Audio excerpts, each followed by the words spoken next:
Volám sa Dušan Martinčok, som Košičan, žijúci v Bratislave, vyštudoval som právo, ale venujem sa teraz viac občianskému aktivizmu, práci s komunitami.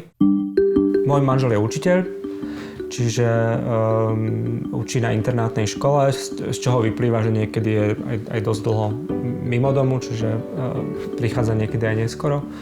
A ja pracujem viacej z domu, čiže nie vždy sme úplne že celý deň spolu, ale o to radšej sme potom, keď sme spolu napríklad cez víkend. A ja som rád, keď je Michal blízko, lebo my si veľmi vyhovujeme. Aj v tom, že si vieme dať jednoducho pokoj, že on je vo svojej nejakom priestore, ja som vo svojom vlastnom priestore. A potom, keď máme chuť, tak jednoducho sme spolu. Prvýkrát som si uvedomil, že som gej veľmi, veľmi dávno a mám pocit, že to bolo snáď keď som mal 7 rokov alebo 8, naozaj to bolo v takom tom skoro až rannom detstve. Bál som sa toho, ten strach podľa mňa je v každom, kto príde na to, že nemá väčšinovú sexuálnu orientáciu, tak je prítomný. Nechcelo sa mi o tom samozrejme s nikým rozprávať, mal som pocit, že je to veľký problém a že to snad nie je pravda, že sa mi také niečo prihodilo. Ale samozrejme potom ten nejaký proces toho vnútorného vývoja smeroval nevyhnutne k tomu, že som potreboval to niekomu povedať, lebo to je taká vec, že to naozaj človek musí zdieľať. Volám sa Elena Lenka Martinčoková. Dlhé roky som pôsobila v školstve, 28 rokov som učila na gymnáziu v Šrobárová v Košiciach.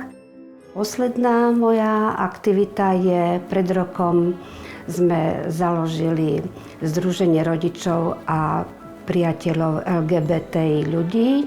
To, že Dušan bol trošku iný, som vnímala od jeho útleho veku.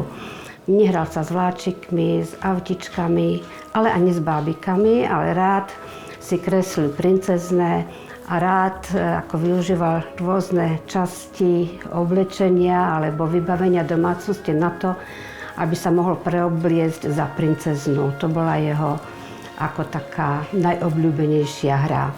Ja som sa ho trošku snažila vtlačiť do tej role chlapca, a to cez šport. Môj manžel to odmietol, že on ho nebude nutiť ničomu, ale ja som zobrala futbalovú loptu a išli sme pred blok a tam som s ním ja, nešikovná, športový antitalent, som sa ho snažila nejako vybudovať záujem u neho o túto hru. No ale samozrejme, že výsledok bol nulový. Ten coming out, on má teraz nejaké svoje fázy a väčšinou tá prvá fáza sú rozhovory s kamarátmi, lebo tam sa človek najmenej bojí. Hej, pri rodine je to trošku ťažšie, lebo tam jednoducho človek, keď robí coming out, tak sa bojí toho, že tí, ktorým to povie, že ho prestanú mať radi.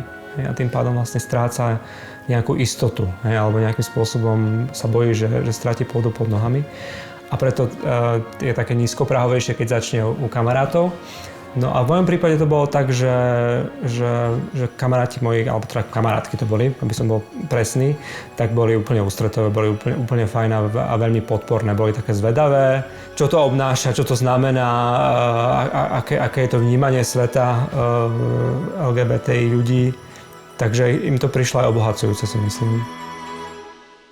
Moja mama mi v tom musela pomôcť jednoducho. Ja som bol v takej situácii, že som to dlho so sebou niesol ako taký veľký balvan na pleciach a pamätám si, že stále som si hovoril, že áno, tak tento večer bude ten večer, kedy to konečne našim poviem a že sa o tom porozprávam a už to nebudem musieť riešiť v hlave. No ale ten večer neprichádzal, lebo stále to bolo ťažšie, ako som si predstavoval a nejak som to nevedel zo seba dať von.